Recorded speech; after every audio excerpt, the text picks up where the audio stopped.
ఆలస్యంగానైనా Iran నిజం ఒప్పుకుంది. మొన్న హమాస్ తీవ్రవాదులు ఇజ్రాయెల్లోకి ప్రవేశించారు. ఏమని చెప్పారు? దాని పేరు ఆపరేషన్ అల్ అక్సా అని చెప్పారు.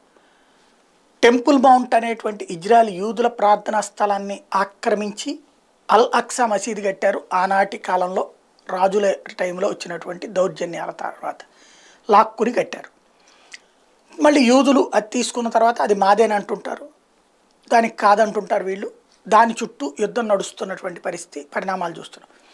ఇప్పుడు వచ్చేటప్పటికి అల్ అక్సా మసీద్ ఆపరేషన్ కాదు, ఇది సాలమ్నీ ఆపరేషన్ అని ప్రకటించింది ఇరాన్. ఇది కూడా ఇరాన్ ప్రభుత్వం. సాలమ్నీ ఆపరేషన్ అంటే ఏంటి? ఆ మధ్యన ఇరాక్లో ఉన్నటువంటి ఇరాన్కి సంబంధించినటువంటి సైనికాధికారిని చంపేశారు, త్రివిధ దళాధిపతిని. ఆ చంపినటువంటి వాళ్ళు అమెరికా వాళ్ళు. అమెరికా వాళ్ళకి ఆ సమాచారం ఇచ్చింది ఇజ్రాయెల్ మొసాద్. కాబట్టి దానికి ప్రతీకారంగా హమాస్ తీవ్రవాదుల చేత ఈ దాడి చేయించాం అని చెప్తోంది ఇరాన్. మరి అమెరికా ఎలా స్పందిస్తుందో చూడాలి.